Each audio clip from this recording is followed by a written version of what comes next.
assuming there are any questions.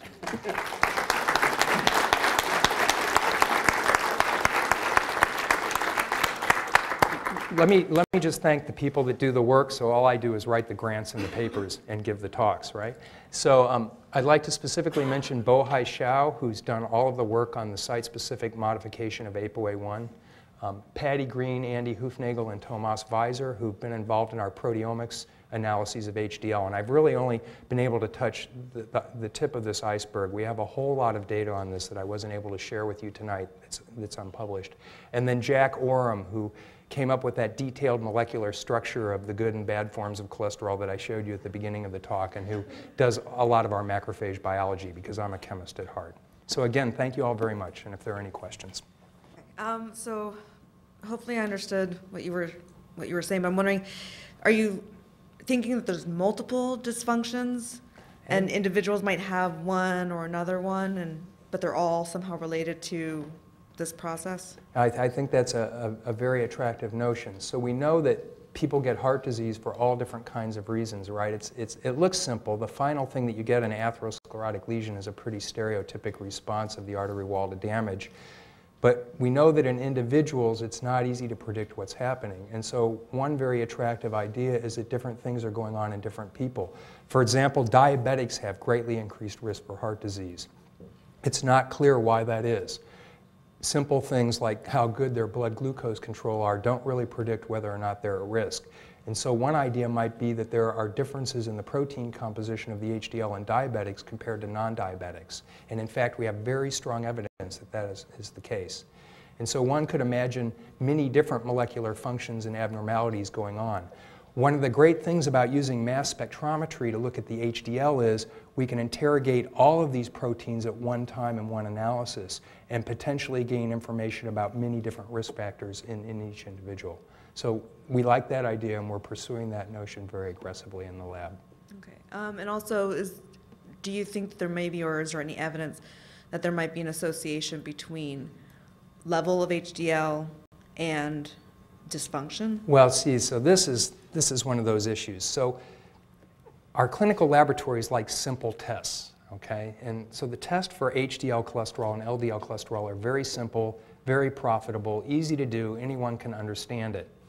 But what I didn't tell you about was that last year there was actually a clinical trial looking at an HDL elevating agent called torcetrapib. And the trial was stopped early after only 1 year because more people died in the group that got the drug that raised HDL levels. So this is a very fascinating study. Everyone in the study was on statins, so that's our current best therapy for heart disease. Everybody in the study had heart disease, so they were at high risk. What happened was the people who got the HDL elevating drug actually died more from heart disease, died more from cancer. They didn't get more cancer, but if they had cancer, they died more. And very interestingly, there were 8 patients that died from sepsis in the group that got the HDL elevating drug and none in the control group. So many, many people believe that this reflects the generation of a dysfunctional form of HDL that's actually not preventing inflammation. There are other potential explanations. I want to emphasize that. This drug has other effects. It tends to raise your blood pressure a little bit.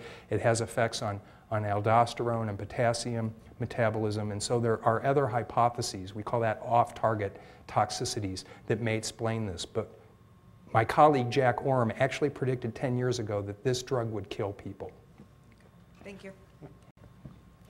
So we'll see. I was curious if the mass spectrometry work you've done with HDL proteins, have you also looked at that with LDL, or has that been looked at previously? Yeah, so that's a great question, and we have. And it turns out that LDL is kind of a protein wasteland. So what we find on LDL is what are called exchangeable apolipoproteins. These are classic proteins that like to bind to lipid, and they shuttle back and forth between LDL, VLDL, and HDL. So we find that subset of proteins in LDL, VLDL, and HDL. But HDL has a whole other set of proteins that do not reside on LDL or VLDL at all, as far as we can tell. And it's even more interesting than that. If we use a technique based on antibodies to isolate the HDL, now we find hundreds of proteins in the HDL complexes. And so we actually think that there's a whole family of very specific macromolecular complexes that are being assembled by protein-protein interactions, not by just binding to lipid in kind of a non-specific way.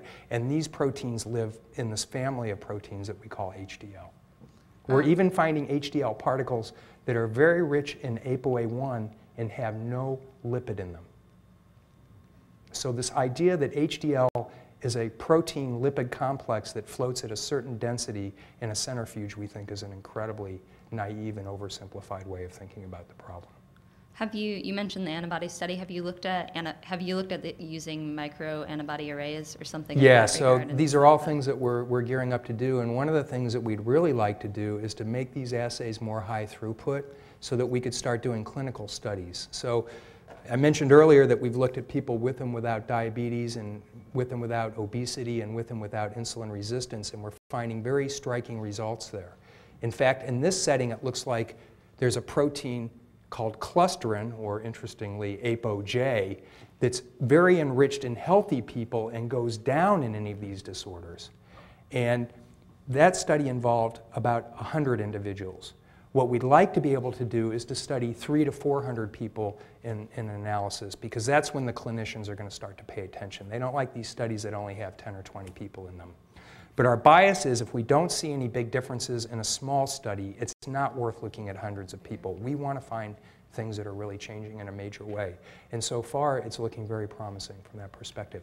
In fact, Clem Furlow, who's sitting right there, has a major interest in some of these other HDL particles and has developed a lot of these techniques to try and do this in relatively high throughput. So we're actually talking about that right now and trying to come up with better ways to do the analyses. Great, thank you.